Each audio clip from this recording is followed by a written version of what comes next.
Why wasn't Senator Akpabio asked to step down for the moment that they were going to do that session? Yes, that's the question many Nigerians are asking. Why did Akpabio not step down? If he really feels he's a man of integrity and that his hands are clean, it's better for him to step down so that proper investigations will be done. We all know the kind of Senate we have today.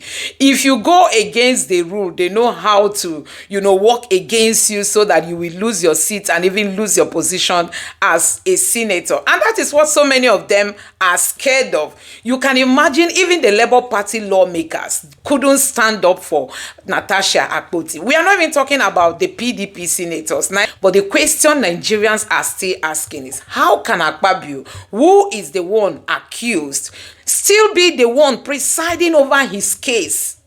Can you imagine? He is the one presiding over his case. Anyway, guys, I'm going to allow you to take a look at what Aisha Yusufu said. She was on Channels Television today and granted this interview. Take a look at all what she is saying and why she's not comfortable with the way Natasha was treated on the Senate floor. Take a look for yourself.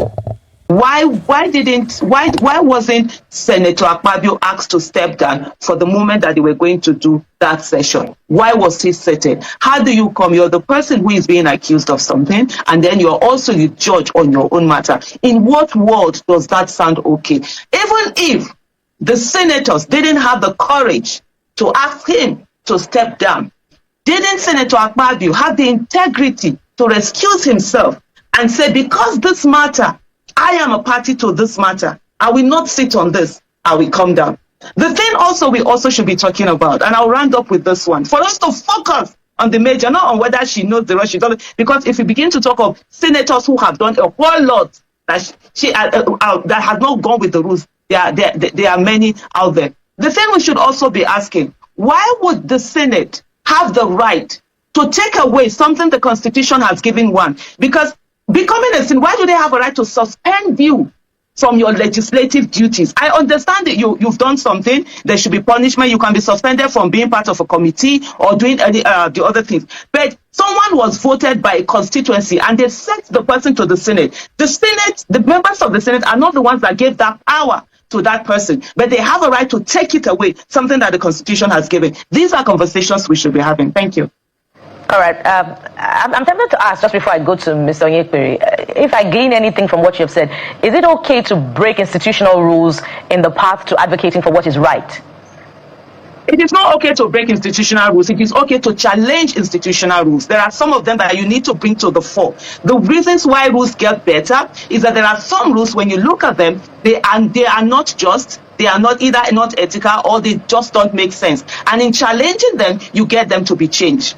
So let me give you an example, and I'm going to go back to the civil rights movement. When Rosa Parks refused to stand up, you understand, it was a rule that whenever you see a white person, there's no seat, you have to give up your seat. When she refused to stand up, that was challenging a rule that didn't make sense. And along the way, this is the conversation we should be having. So it's not, nothing is always written in black and white. Where in the world does it make sense? I have an issue, I have a problem, something has been done against me, and then I need someone else to write a petition on my behalf. I think lawyers call something busybodies when you go and carry something that it's not on your behalf. It doesn't make sense. So certain rules should be challenged, and in challenging them, yes, you do it and say, let's talk about these rules. So not to talk about the technicalities of whether she understands what she's doing. She was called someone that came in a Supreme Court senator, so she doesn't know this, she doesn't know that. Half of the, in short, 99.9% of the people at the Senate, what do they really know?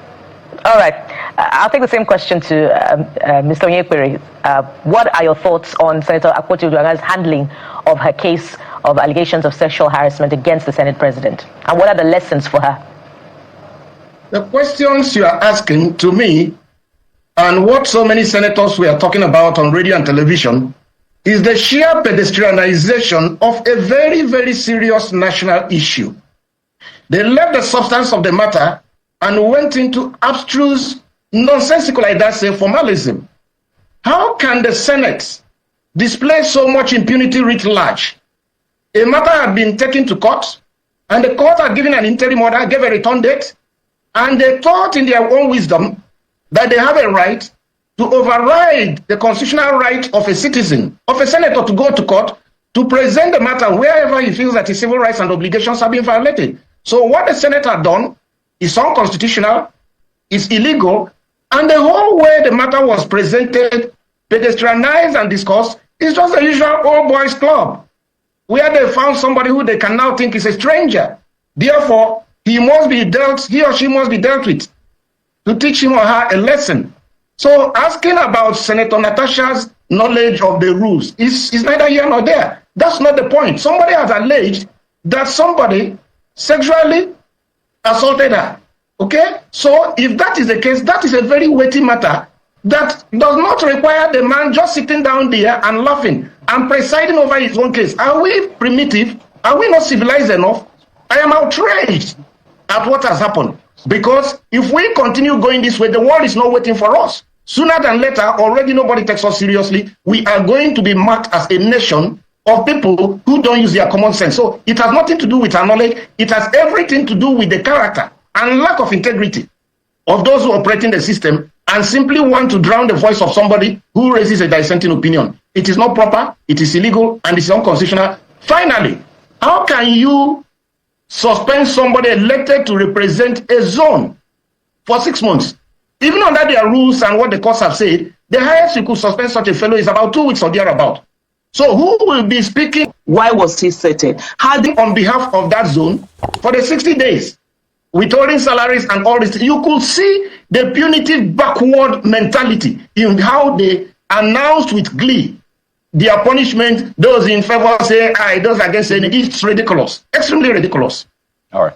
Well, Mr. Oyepere, would appreciate if you just go straight to the question without, denigrating the person or my colleague or the question. I think that left a very bad taste. We can ask the questions based on what the people think, and we appreciate if you answer, without seeming to denigrate our person or the questions being asked. But I want us to move forward in the sense that I think both of you have agreed that there needs to be something done about the standing order, the rule book of the Senate, in that it doesn't allow or provide that channel to allow people who have been aggrieved to really seek redress in that sense. So you have to be a part of that cult in that sense, which means that if you go against it, you might not get redress. You always have to align in that sense. And I want both of you to speak to it. So where do we move on from here? Because it looks like everybody agrees that something needs to be done. But who is going to bail the cat? And I'll begin with Mrs. Yesufu, then come to you, Mr. Oyepere. How do we move on from here is to take issues seriously. When he talked about, he wasn't denigrating you. He was just talking about the seriousness of this issue. I didn't say it in the studio. It's not about being denigrating. Our lives as a people, our lives has gone to nothing. We are suffering in our country, and it comes from here. And every day we get mockery from the people. And when we come to media, we're expecting the seriousness of the issue to be taken on. And there's laughter. And so that's it. The questions were more focused on, what Senator Natasha has done. No, that's not it. The question should be on, why do we have this? Someone has come out to talk about sexual allegations. Well, and we live in a country where people are not protected. Any laughter. I'm not sure if you can see me, but there's no laughter on my face. So I'm not sure where you got the laughter from, Mr. Yesufu. I'm the one. I'm giving you feedback on what I felt from what you said. You guys, you said there was laughter on my face, and I'm putting it to you that there was no laughter on my face. You can ask other viewers, and so this is the thing. Let's talk about these things and seriously with the seriousness that is required. Mrs. Yesufu, I need you to acknowledge.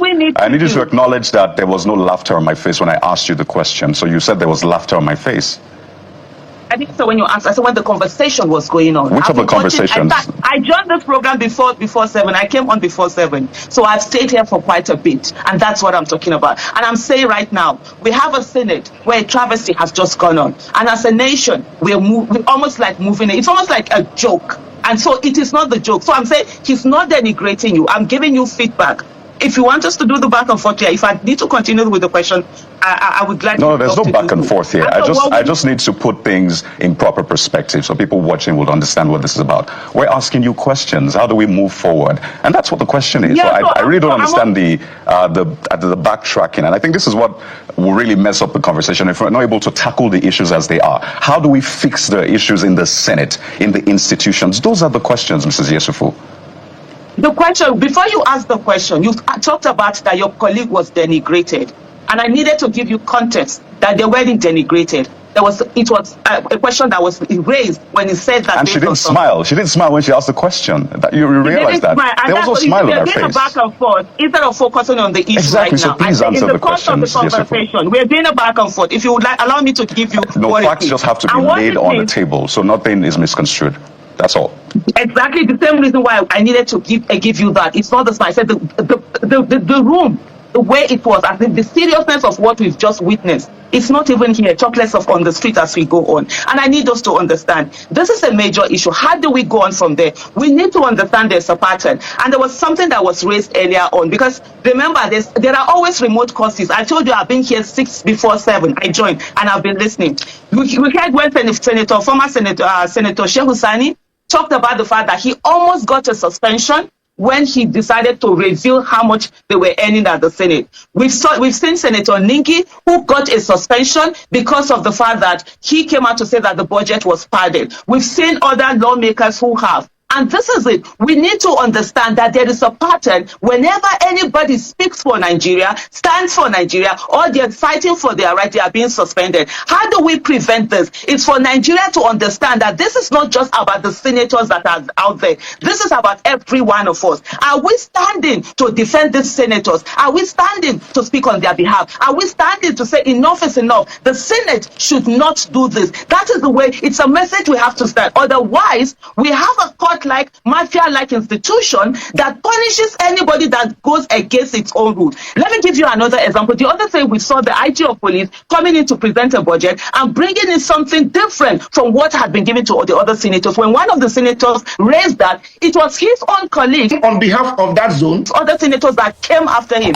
If we continue to look at these things and we do nothing, then we continue to do it. It is time for Nigerians to stand and call every one of them to order. It might be difficult. Do we need to start a calling process? Yes, it might look impossible, but just taking on the issue and say, oh, it is what it is, and asking questions on based on, oh, what rule was broken, what rule was not broken, it's not going to get us anywhere. So we need to understand that this happenings, there is a pattern to it, and it is affecting us, it is affecting the quality of governance in our country. Mr. Ekwe, let's come to you on this particular issue, and I'd like us to stay on the merit of the conversation. What triggered this was just not adhering to rules. We can't throw that out of the window.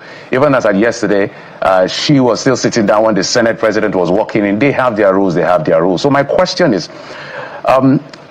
where do we draw the line between protecting institution and allowing people to have their freedom of expression at the end of the day when there's a conflict between both? You've raised a question that what they did yesterday was in breach of section, I think, 4.8 of the Constitution, and you raised all of these legalese around it. So between protecting institution, which we clearly saw that they dwelt on it yesterday, on that premise they suspended her, and she making a valid, serious allegation that border on civil and criminal nature against the Senate president. And it was thrown out initially because they say it's a subject of adjudication. She said, no, I never found such shit. Where do we balance? Because that is a core conversation. Just as Mrs. Yusufu has said, something that happened to Mr. Shehu Sani as he tweeted. Well, let me start by saying that I never sought to denigrate the person or integrity of the interviewer. I was talking about the sheer pedestrianization by the Nigerian Senate of a very serious issue. You see, the way you frame a question will determine the answer you get. The weight of the allegation of sexual harassment, what I'm saying, is far heavier and bigger than simply bringing a petition signed by you when you are the victim, not knowing that somebody else should have petitioned on your behalf. And that's why I use the word pedestrianization. Now, which institution are you protecting? In protecting an institution, you don't validate or ventilate illegality. In protecting an institution, it is not about protecting the present occupant of the seat. It is about the rules, constitutionalism. I would have loved to hear you question about why a matter that went to court, why being sub judice, while a valid order of court had been given, was simply overridden. And they said, go to hell, we don't want to wait for the court order. Is it not part of the reasons that the Supreme Court in the Rivers State case decided because there was a court order which they said the state government did not obey? Why is this different? Why are we asking questions about protecting a system? If a system is bad, it needs to be thrown overboard. If a law doesn't make sense, nobody is bound to obey it. The days are gone when we will be blackmailed. I was an active citizen during the days of military dictatorship. We fought against the rules. which we saw we are violative of our personhood, our dignity of the human person. So we were not bound by under any jurisprudential disposition to obey a law which simply denigrates our personhood. So what I'm saying in essence is that if a rule is antithetical to common sense, it's got to be thrown overboard. And there is no question of protecting an occupant of a seat. Rather, we should protect the institution. And grave allegations should not be swept under the carpet, under any guise. Because this is not the first time, like Aisha Yusuf will say, and this is not going to be the last. If we can't stand up to the system because we simply want to protect an occupant of a seat, then that's too bad.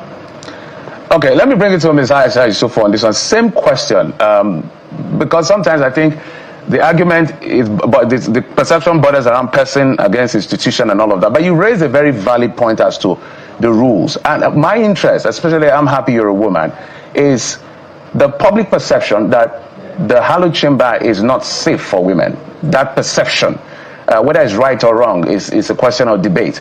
But if we say that, given that we just have 4 women and 105 men, if I flip the page, maybe something different can happen. How do we ensure that we insist as a people that the issues of sexual harassment allegations, for an example, is not tolerated, and there should be a clear-cut rule in the National Assembly as to how to handle it so that women will be further protected? Just let's begin from there first. So the thing is this: women are not protected in Nigeria, and literally every woman in Nigeria that you see lives with PTDS, and we are always on the edge. Right now, what you see is the fact that we have a lot of sexual allegations around. We have a lot of victims. Now we have a distinguished senator whose voice has been shut down when she has come out to cry, who is actually being shamed both by her colleagues and also some members of the public. So you imagine if a senator does not have the other senators that came after safe space for her to dare to speak out. What then about other women and what they're going through? I think the first thing that we need to see that leads to a place whereby people will begin to think that, oh, no, sexual harassment will not be tolerated in Nigeria. We needed to have a place where they will say, even when the Senate president was accused of sexual harassment, you could see something was done. The first thing that needed to be done would have been to say to Senator Akpabio, step down. Step down, let this issue be investigated. Let there be transparent investigation. Let there be independent investigation. Let there be public hearing on this. Let the matter be taken. Let's see what the facts are. But what we see now is that they're shutting down the voices, putting the whole case, pushing it under the table. And this sends a very strong message to perpetrators that, it's a place where you can do whatever you want to do and nothing is going to come out of it. If, for example, the senator is saying this, how many other persons at the National Assembly are being sexually harassed and now they can't speak? Now they've been told if they dare to do anything, this is going to happen. How many other women or sometimes even men, because sexual harassment goes either way. It's a matter of power. People who feel they're in power, they can do and undo. How many other victims do we have all across Nigeria who are going through this? So that's why for me, when we make this issue about some of following rule and not following rule, that's not the crux of the matter. That's something to consider. That there's a sexual harassment allegation against the Senate president. Indeed. And there was no need for him to sit and judge on a matter that concerned him in the manner that they did, the charade we saw yesterday. Indeed, you're right on the money, Mrs. Yusuf. That's something to consider, the possibility that many more are going through this, and because of the fear of persecution, they're unable to speak up. But I'm glad you talked about having joined in on the program before 7, and you heard much of the conversation. But if you did, then you would have also noted that we covered much of the ground, talking about the relativism of sexual harassment, why some of her colleagues did not sign the petition on her behalf. And indeed, the question you asked earlier about whether or not we asked if the Senate president should recuse himself, that was also covered by my colleague Jeffrey. And I, in fact, also asked, why she didn't get the measure of support required from her female colleagues. So we are Channels Television. We're objective, we're unbiased. We cannot, queue up beside the senator who has made the allegation alone. We have to cover all sides to the story. So I apologize if we did not, put out much of the sentiments that you would rather have heard. So let me proceed with this now, and I'll appreciate if you can answer add a bit of an agenda. 60 seconds. You remember I said at one time the Zoom, I was out of the Zoom. I noted that. So I saw you covered quite a lot, and I did mentioned when I was speaking that at one time, the Zoom had a glitch, so they had to take us out. We rejoined, and I mentioned that. So there were things that you said. Of course, you did talk about the things around the area, but what has to be said has to be said. It's and important. Yes, you guys. It's important to put it out there that we haven't trivialized the issue. I did, and I said I wasn't there. I had to go out because of the Zoom distance. All right. So here's. I've heard you. Here's the final poser there. We didn't see, we in fact saw a male senator pleading for leniency for Senator Natasha. And I'm wondering why the female senators, 4 of them, none of the female senators stood up for her by any measure. So what does this say really about that commentary that women time and again try to, reduce the impact of, which is why perhaps whether women do not support each other? If I may come in here, I think that the opposition may not be supportive of such sweeping generalization. It may be for some personal interest, because some of us felt, somehow we are taken aback when we saw a particular female senator who had even been abused by the same system, who had in the past complained, lining up to say she was using it as an opportunity to get back in the favor of the books of those who run the system. So the fact that none of them spoke up against what was happening is not just evidence that women fight themselves.